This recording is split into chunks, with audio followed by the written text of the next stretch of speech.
là. Mais, les, où j'ai ça, Marie-Louise dit comme ça, ou après monsieur, ou vin avec l'antibois. Oui. Léo t'a pris Jovenel dans parler à vin avec l'antibois. Après ça pénitence c'est boire avec lui parce que mandat est déjà là, attendre monsieur ou bien juge la marron. Est-ce que on dit qu'on Jean-Roger Noël Sirius, gros mon qui dit mettre photo, m'pa faire ça. OK. M'pa doit faire ça. Vous cantez la parole. Mais il dit que mettez photo monsieur. Kounya. Il a arrêté un juge dans cour de cassation. Juge d'Abrésil, Ezekiel d'Abrésil. Président cour de cassation qui c'est juge Sylvestre. Monsieur te connaît monsieur tap Maïmoulin Koyo et ceci depuis un bon bout de temps pour te prendre pouvoir. Radio Méga. OK? Même quoi là avant les bon arrêter que oui, bon arrêter que on va confirmer. Non, on confirme. Oui, non, on confirme mais juge là va libérer, oui. Nous confirme. Non, faut juge la libérer même. La Brésil doit libérer. Non, mais il vient pas juge encore. Bon, il voit une retraite li. Non, l'automatique. Retraite anticipée. Non, ou pas qu'un juge encore besoin président. Non, ça va, mais c'est tout. Tout aller dans retraite là, oui. Ou non, non, tout net. Il voit tout dans retraite. Mais il y a jeune avocat là qui a souffert. Non, mais faut avocat sérieux. Faut avocat sérieux. Parce que justice c'est le plus pourri dans le pays. Oui. Justice c'est côté qui a plus corruption. OK? En tout cas, arrêtez à dehors déjà. OK? Ezekiel d'Abrésil, Wendell Cook, Joseph Messen, Jean-Louis, tout le monde ça aux amis, merci beaucoup à la retraite. Nous va encore. Bali, tout juste à la retraite. OK? Ça veut dire que qu'on a pour elle fait campagne. Yo ka fait politique qu'on a. Entre nos partis politiques. Mais entendez ça. Président Cour de cassation te dit, on allait. Entendez ça. 7 janvier 2020, à Tabar 52. Le substitut commissaire du gouvernement du parquet près le tribunal de première instance de Port-au-Prince, le magistrat Fritz Gérald Chérizier, assassiné le 19 juin 2020. Alors qu'il revenait de son travail et, pour maître Montferrier d'Orval, bâtonné de l'ordre des avocats de Port-au-Prince, assassiné chez lui après leur enceinte dans la nuit du 28 août 2020. Nous estimons qu'il est urgent que l'État prenne les mesures qui s'imposent et se donne les moyens nécessaires en vue de contrecarrer les bandits qui sèment le deuil dans la famille haïtienne. On doit dépasser la frontière des discours pour poser des actes tendant à rassurer les citoyens et traquer les hors-la-loi. On doit, grâce à l'efficacité d'un véritable service d'intelligence, être proactif en vue de cesser de jouer le rôle des services de pompiers qui arrivent souvent fois trop tard.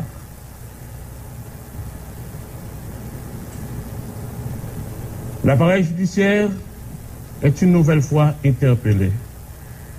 Il doit trouver les auteurs de ces infractions, les poursuivre et les juger. Ces demandes sont exprimées à travers de nombreuses voies, tant sur le plan national qu'international.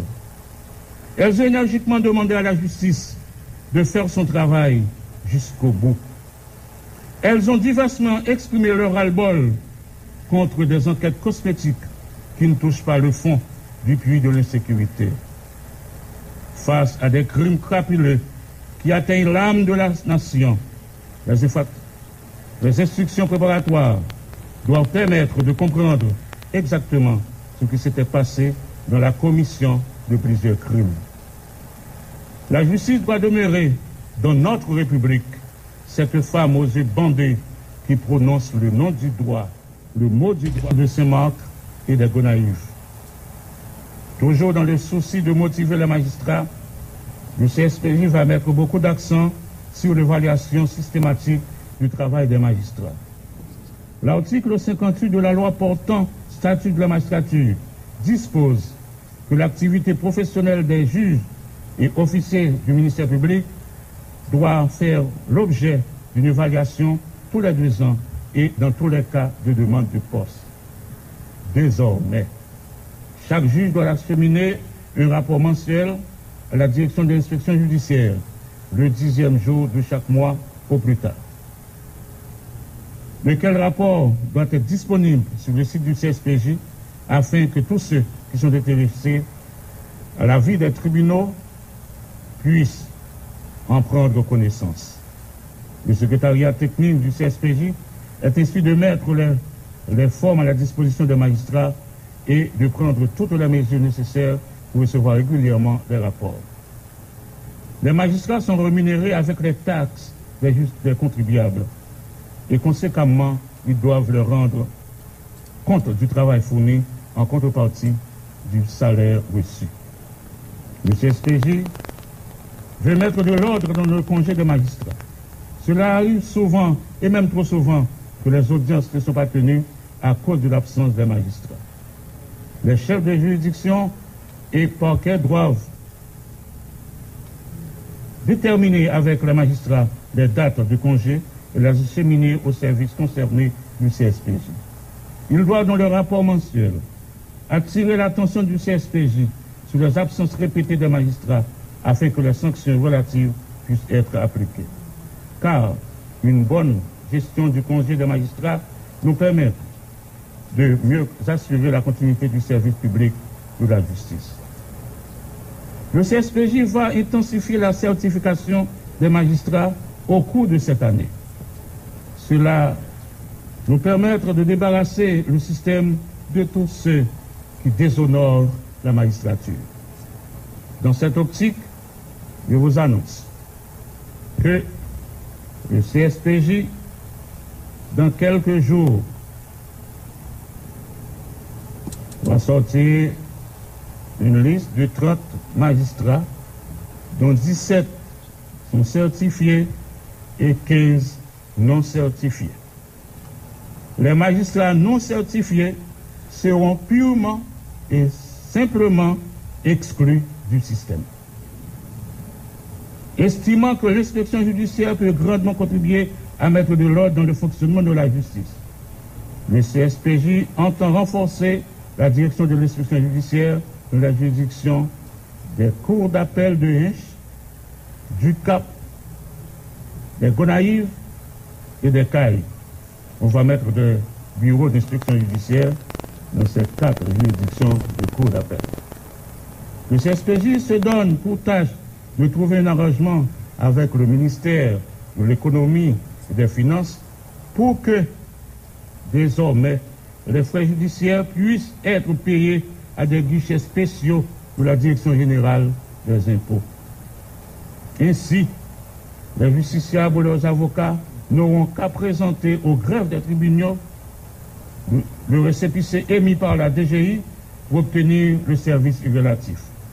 Il s'agira de réduire le plus que possible la circulation de l'argent dans les couloirs des tribunaux et de faire respecter les tarifs judiciaires en vigueur.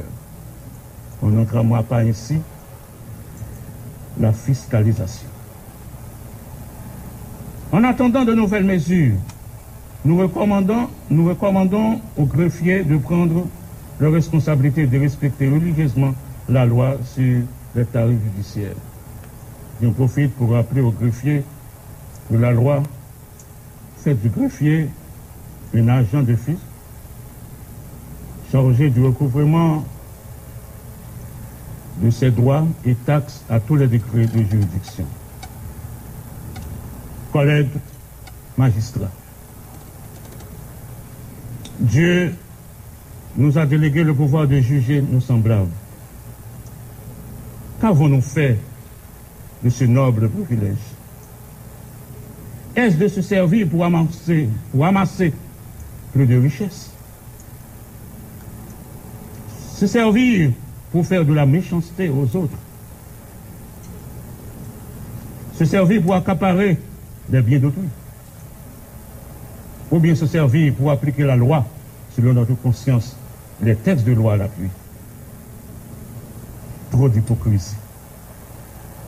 Ce sont nos mauvaises pratiques de magistrats. Je vous le demande aujourd'hui. Car celui qui nous a délégué ce pouvoir nous prendra un jour. Et ce jour, nous comparaîtrons devant le grand juge.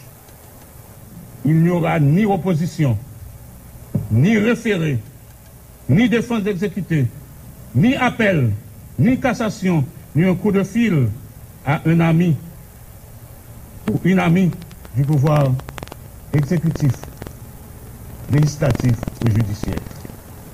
La sentence sera exécutée incontestablement sur le champ. Nous avons une mission sacerdotale en tant que magistrats. Bien sûr, nous devons laisser quelque chose à nos enfants, mais il faut que ces biens soient bien acquis. Comme le dit le vieil adage latin, patres comedeum, ovan acerban et dentes filiorum obsiquerunt vexabant. Les pères ont mangé des raisins verts et les enfants, et les dents des enfants en ont été agacés. Radio Méga. Pour le pays et pour la justice. Le SPJ attend dans le meilleur délai la démission de tous les juges commerçants qui se livrent ouvertement ou discrètement à des activités commerciales. Nous demandons à tous les magistrats qui sont ouvertement en campagne électorale sur les réseaux et dans leurs communes de présenter immédiatement leur démission. Quel serait le comportement de ces magistrats dans un dossier dans lequel l'un de ses adversaires politiques serait impliqué? Que fera-t-il de son devoir d'impartialité? La démission de tous les magistrats qui n'ont pas cessé de militer en tant qu'avocats est aussi attendue au cours de cette semaine. C'est honteux de le dire. Mais le cri des justiciables et des avocats se font entendre pour dénoncer les magistrats avocats à tous les niveaux de la magistrature. Notre Cour suprême échappe-t-elle à cette critique? C'est une question. On doit donner une autre image de la justice. Mes chers collègues, vous n'avez pas d'autre choix que de démissionner pour aller militer dans le barreau de votre choix. Au fin de mettre un terme à ces mauvaises pratiques, la direction de l'inspection judiciaire est instruite de diligenter une enquête sur ces trois catégories de magistrats et d'adresser un rapport au CSPJ. Je ne saurais terminer mes propos sans vous demander de laisser les honorables magistrats de la Cour de cassation faire leur travail. Et cela sans ambiguïté. Je m'adresse ici à tout le monde indistinctement. Car la Constitution de mars 1987 amendée a chassé tout esprit politique qui habitait les méninges des juges de la Cour de cassation.